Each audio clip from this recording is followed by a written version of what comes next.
जय श्री कृष्णा, राधे राधे। आप सभी भक्तों का आपके अपने YouTube चैनल श्री कृष्ण दीवानी में हार्दिक स्वागत है। आज आप सुन रहे हैं ज्येष्ठ मास महात्म्य का 24वां अध्याय। सर्वप्रथम भगवान का स्मरण करते हुए आप सभी मेरे साथ बोलिए। शांताकारं भुजगशयनं पद्मनाभं सुरेशं विश्वधारं गगनसदृशं मेघवर्णं शुभांगं लक्ष्मीकान्तं कमलनयनं योगिभिर्दयानगमयं वन्दे विष्णुं भवभयहरं सर्वलोकैकनाथम्। ओम नमो भगवते वासुदेवाय। ओम त्रिविक्रमाय नमो नमः। स्कंद जी कहने लगे कि हे ऋषियों, व्यास जी राजा युधिष्ठिर से बोले कि हे भारत। इसके पश्चात मदर राज अशोपति और नारद ऋषि का समागम हुआ। राज्यसभा में नारद जी बैठे हुए थे। उसी समय राजकन्या सावित्री मंत्रियों के साथ समस्त तीर्थ आश्रमों में जाकर पुनः अपने घर को वापस आई। नारद ऋषि के साथ अपने पिता को स्थित देखकर सावित्री ने उन दोनों के चरणों को छूकर उन्हें नमस्कार किया। नारद जी ने राजा से कहा कि हे नृप, तेरी यह कन्या कहाँ पर गई थी और कहाँ से यह आ रही है, और आप इसका विवाह क्यों नहीं करते हैं? यह सुनकर राजा अशोपति बोले, हे देवऋषि नारद जी, मैंने इसको इसी कार्य के लिए भेजा था, वही कार्य यह करके लौटी है। अब आप उसके इस कार्य के विषय में सुनिए। इसने किस पति को वरा है? जब पिता ने विस्तार पूर्वक कहने के लिए अपनी उस कन्या सावित्री से कहा, तब वह कन्या देव वचन का अवलंबन करके उनसे बोली। सावित्री बोली कि शाल्व देश में धर्मात्मा द्युमत्सेन नाम वाला क्षत्रिय हुआ। वह राजा द्युमत्सेन देववश अंधा हो गया। उस बाल पुत्र से युक्त नेत्रहीन बुद्धिमान उस राजा द्युमत्सेन के राज्य में छिद्र मिलने पर उस राजा के पूर्व के बैरी अर्थात उसके देश के समीपवर्ती राजा ने शाल्व देश का हरण कर लिया। तब वह द्युमत्सेन अपने बाल पुत्र और स्त्री के सहित वन को चला गया और वह महावर्ती बड़े वन में जाकर तपस्या करने लगा। लड़का पूर्व में ही उत्पन्न हुआ था, परंतु वन में जाकर वह लड़का बड़ा हुआ।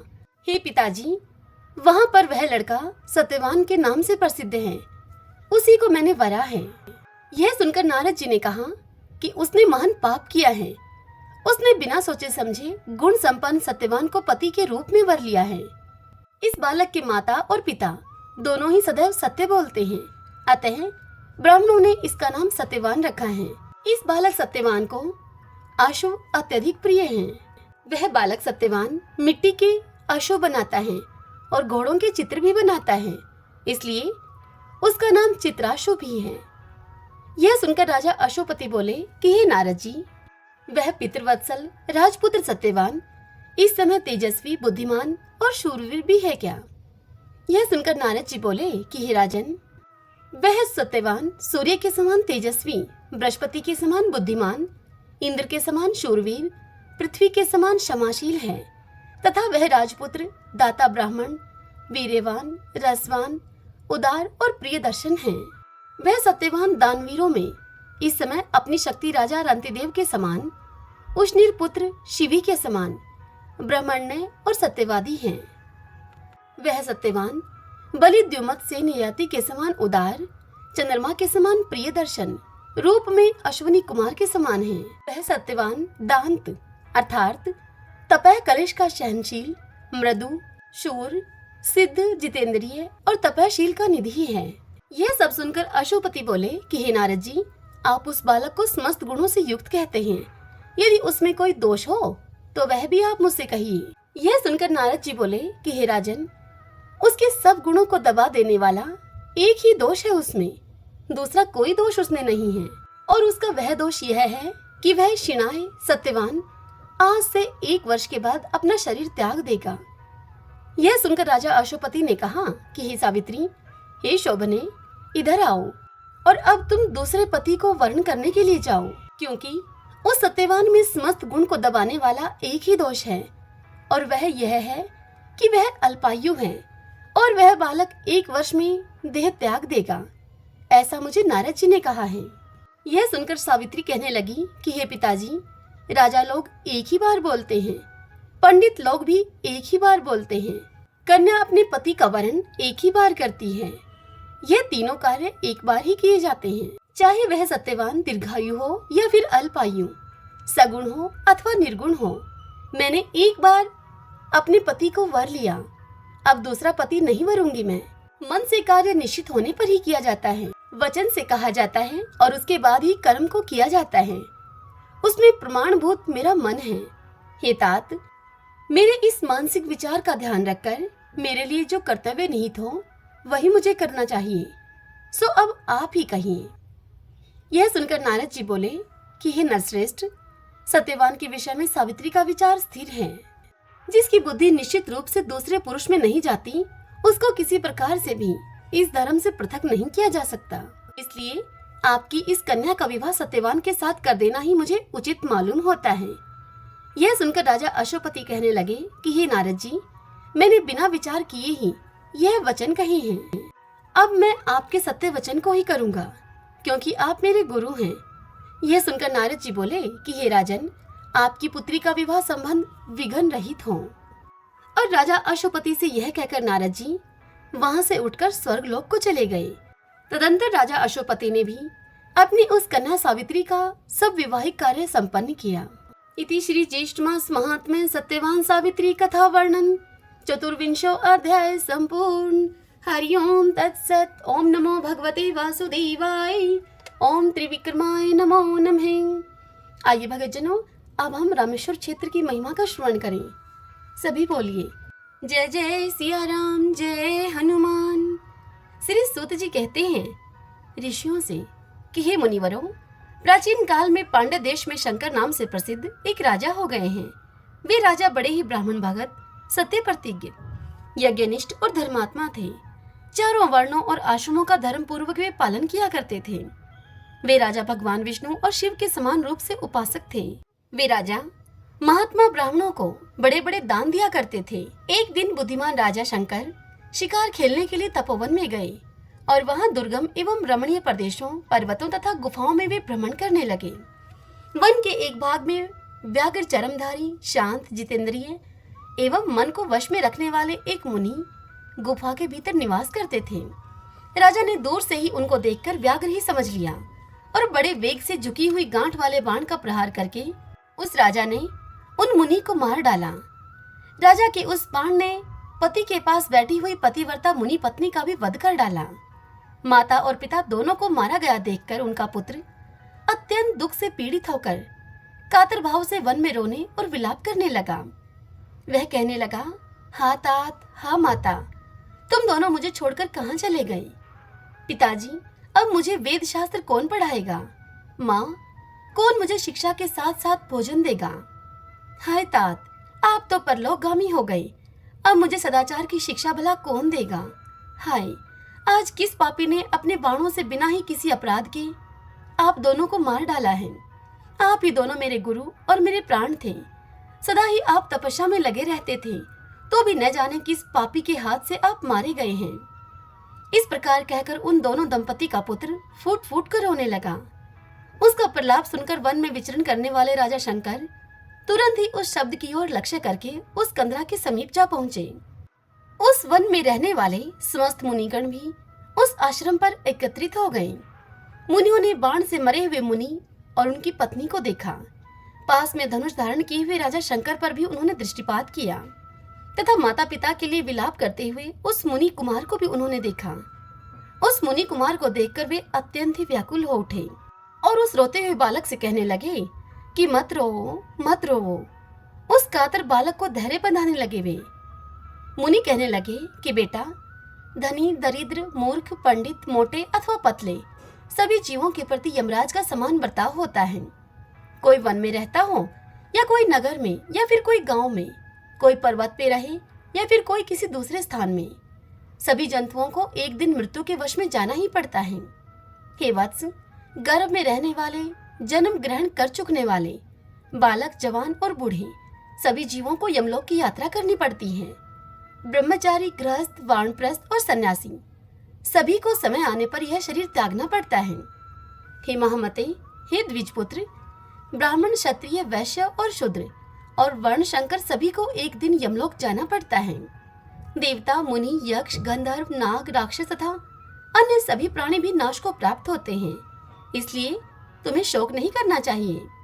अद्वितीय सच्चिदानंद स्वरूप जो उपनिषद प्रतिपादित ब्रह्मा है, उस सच्चिदानंद स्वरूप का जन्म, मरण और वृद्धि को प्राप्त होना नहीं बनता है। यह 9 द्वार वाला शरीर मलमूत्र का भांड है, पीप और रक्त का घर है। पानी के बुलबुले के समान यह क्षणभंगुर है एवं इसमें कीड़ों का ढेर अर्थात कीटाणुओं का समुदाय भरा है। काम, क्रोध, भय, द्रोह, मोह और मात्सर्य का एकमात्र कारण यह शरीर ही है। मल और मूत्र का एकमात्र भाजन है यह। ऐसे घृणित शरीर में जो भी सुंदर एवं श्रेष्ठ बुद्धि रखता है वह तो मूर्ख है तथा खोटी बुद्धि वाला है। जैसे अनेक छेद वाले घड़े में भी पानी नहीं ठहरता है, ठीक उसी प्रकार से अनेक छेदों वाले इस अपवित्र शरीर में प्राणवायु की स्थिति दीर्घकाल तक भला कैसे हो सकती है। अतः तुम अपने पिता और माता के लिए शोक न करो। वे दोनों अपने कर्मवश इस घर को छोड़कर कहीं चले गए हैं। तुम अपने कर्मवश इस भूतल पर वर्तमान हो। जब तुम्हारे प्रारब्ध कर्म का क्षय होगा तब तुम भी मर जाओगे। तब उनके लिए शोक करने की क्या आवश्यकता है? क्या मरने वाला प्रेत मरे हुए प्रेत के लिए शोक करे? तुम्हारे माता और पिता जब उत्पन्न हुए थे उस समय तुम्हारा जन्म नहीं हुआ था, अतः तुमसे उनकी गति भिन्न है। यदि तुम्हारी और उनकी समान गति होती तो तुम भी उन्हीं के साथ चले जाते। जिस बाण से वे मरे हैं उसी से तुम भी मर गए होते, और वे मरकर जहां गए हैं वहीं तुम भी पहुंच जाते। लेकिन ऐसा नहीं हुआ। इससे यह सिद्ध होता है कि तुम्हारी और उनकी गति समान नहीं है।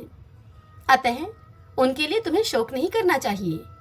मरे हुए प्राणियों के भाई बंधु जो इस बोतल पर आंसू बहाते हैं, उन आंसुओं को मरे हुए प्रेत परलोक में पीते हैं। अतः शोक छोड़कर एकाग्रचित होकर धैर्य को धारण करो तुम, और वैदिक रीति से माता पिता का प्रेत कार्य करो।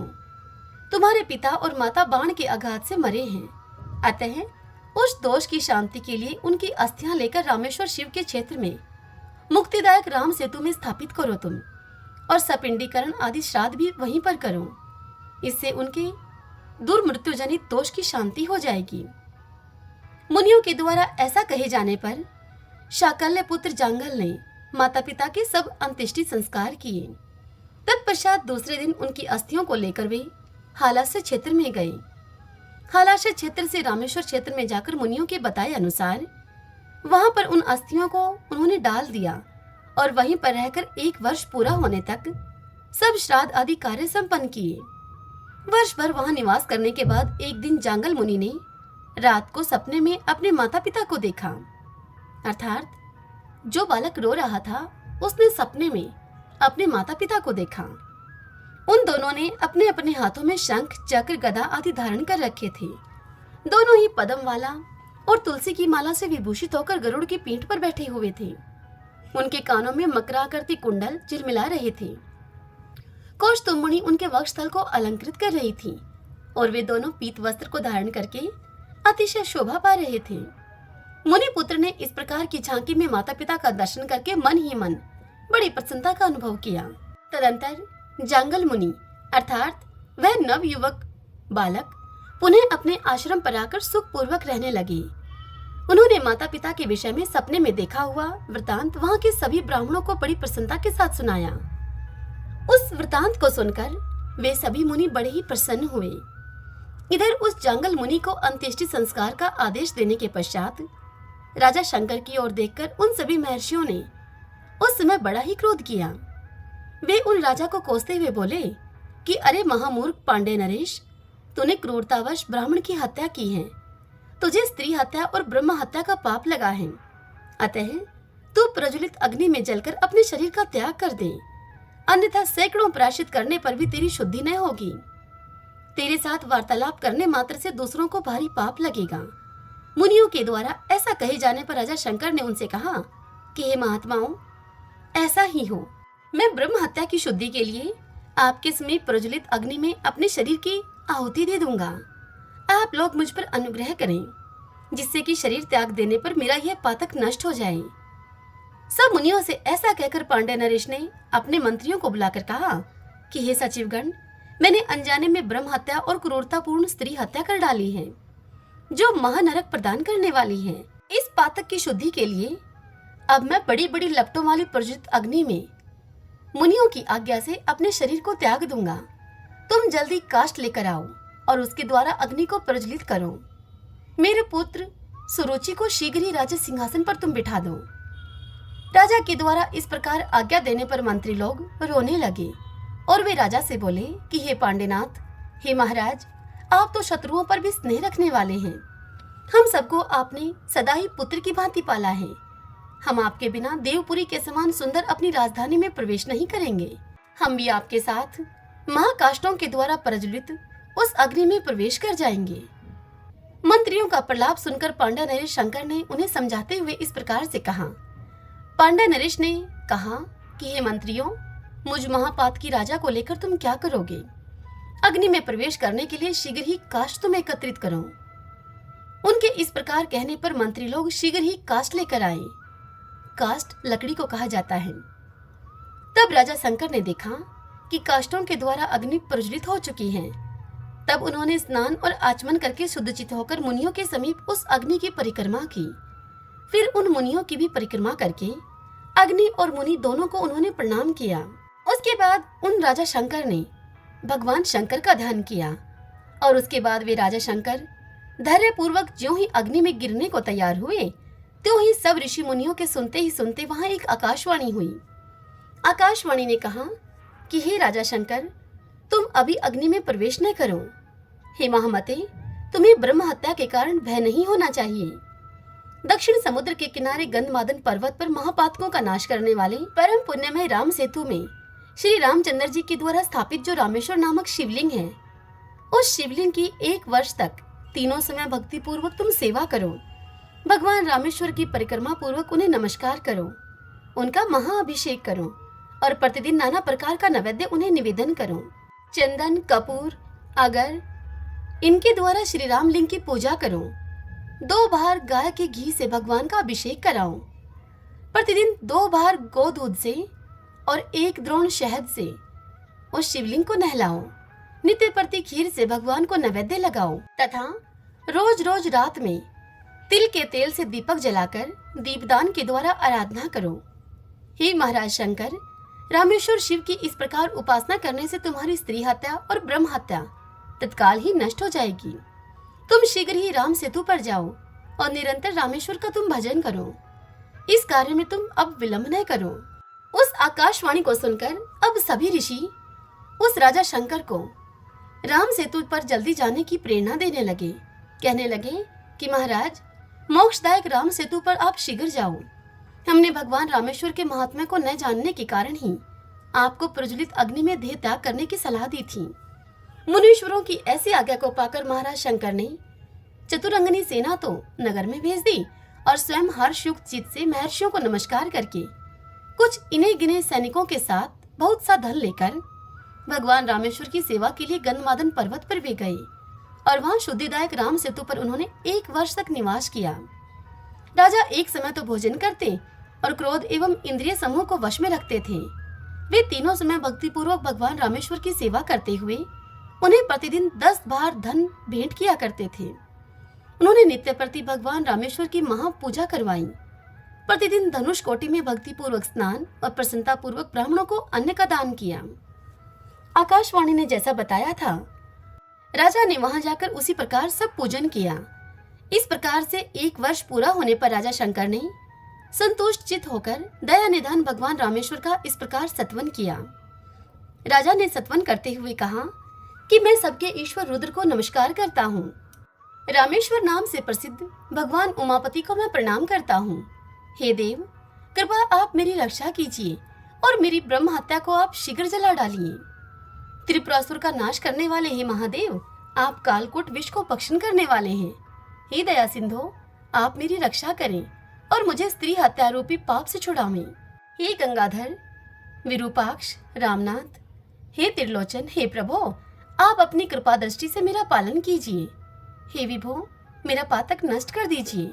हे कामारे, आप भक्तों की मनोवांछित कामनाओं को देने वाले हैं। हे रामेश्वर, मुझ पर कृपा कटाक्ष कीजिए। हे दुर्जटे, मुझे शुद्ध बना लीजिए। मार्कंडे जी को भय से बचाने वाले हे मृत्युंजय, आप अविनाशी शिव हैं। भगवती गिरिराज नंदिनी आपके आधे अंग में निवास करती हैं। आपको नमस्कार है। आप मुझे पाप रहित कीजिए। रुद्राक्ष की माला से विभूषित चंद्रशेखर भगवान शंकर, आप मुझे वैदिक सदाचार के योग्य बना दीजिए। आपको मेरा नमस्कार है। रामेश्वर देव को नमस्कार है। आप मुझे शुद्धि देने वाले हो। जो आनंद स्वरूप और सच्चिदानंद घन है, उन रामेश्वर शिव को मैं बारंबार नमस्कार करता हूँ। मेरा पातक नष्ट हो जाए। इस प्रकार रामेश्वर महादेव की भक्ति पूर्वक स्तुति करते हुए राजा शंकर के मुख से अत्यंत भयानक ब्रह्म हत्या बाहर निकली, जो कि नीले वस्त्र धारण करने वाली और अत्यंत ही क्रूर थी। उस ब्रह्म हत्या के सिर के बाल रक्त की भांति लाल थे। राजा के मुख से निकली हुई उस विभत्स ब्रह्म हत्या को भगवान शंकर की आज्ञा से भैरव ने त्रिशूल से मार डाला। तब भगवान रामेश्वर ने राजा से कहा कि हे पांडे नरेश, महाराज, मैं तुम्हारे इस स्तोत्र से प्रसन्न होकर तुम्हें वर देना चाहता हूँ। तुम कोई मनोवांछित वरदान मुझसे मांगो। स्त्री हत्या और ब्रह्म हत्या से जो तुम्हें दोष लगा था, वह दोष अब निकल गया है। अब तुम शुद्ध हो, निष्पाप हो। पूर्ववत अपने राज्य का तुम पालन करो। राजन, मेरी सेवा करने वाले मनुष्य फिर संसार में जन्म नहीं लेते हैं। वे मेरे सायुज्य मोक्ष को प्राप्त कर लेते हैं। जो मानव इस स्तोत्र के द्वारा भक्ति पूर्वक मेरी स्तुति करेंगे, उनके महापातकों की राशि को मैं अवश्य नष्ट कर दूंगा। अब तुम इच्छा के अनुसार वरदान मुझसे मांगो। यह सुनकर राजा शंकर बोले कि हे महेश्वर, मैं आपके दर्शन मात्र से ही कृतार्थ हो गया हूँ। इस समय मुझे इससे बढ़कर मांगने योग्य कोई वस्तु प्रतीत नहीं होती है। आपके दोनों चरण कमलों में मेरी अविचल भक्ति बनी रही। तथास्तु कहकर भगवान रामेश्वर ने राजा पर अनुग्रह किया और वे पुनः उसी शिवलिंग में अंतर्ध्यान हो गए। भगवान रामेश्वर की कृपा प्राप्त करके राजा भी कृतार्थ हो गए और उन्हें प्रणाम करके वे राजा अब अपनी पुरी को चले गए। उन्होंने वनवासी मुनियों को यह सारा वृतांत बतलाया। तब उन मुनियों ने प्रसन्नचित होकर राजा को पुनः उनके राज्य पर अभिषिक्त किया। तदंतर अंत काल आने पर उस राजा शंकर ने रामेश्वर शिव का ध्यान करते हुए देह का त्याग किया और भगवान रामेश्वर के सायुज्य मोक्ष को प्राप्त कर लिया। हरि ओम तत्सत। आइए भगतजनों, अब हम प्रभु के नाम का संकीर्तन करते हुए कथा के समापन की ओर चलें। राम सिया राम जय जय राम, राम सिया राम जय जय राम। मंगल भवन अमंगल हारी, दबहु सुदशरथ अजर बिहारी। राम सिया राम जय जय राम, राम सिया राम जय जय राम। होई है वही जो राम रच राखा, को कर तरफ बढ़ाए साखा। राम सिया राम जय जय राम, राम सिया राम जय जय राम। धीरज धर्म मित्र अरु नारी, आपद काल परखियो चारी। राम सिया राम जय जय राम, राम सिया राम जय जय राम। जही के जही पर सत्य स्नेहु, सोते ही मिलयन कछु संदेहु। राम सिया राम जय जय राम, राम सिया राम जय जय राम। जाकी रही भावना जैसी, प्रभु मूर्ति देखी तिन्ह तैसी। राम सिया राम जय जय राम, राम सिया राम जय जय राम। हरि अनंत हरि कथा अनंता, कहि सुनहि बहुविधि सब संता। राम सिया राम जय जय राम, राम सिया राम जय जय राम। रघुकुल रीत सदा चली आई,